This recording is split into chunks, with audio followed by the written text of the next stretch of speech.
Hi, in this video I will show you how to manage modes on the Xiaomi Mi Induction Cooker.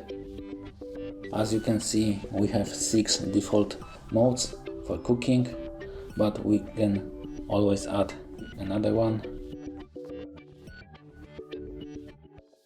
You need to select one of the recipes and tap on the Add to Mi Induction Cooker, tap on the blank spot,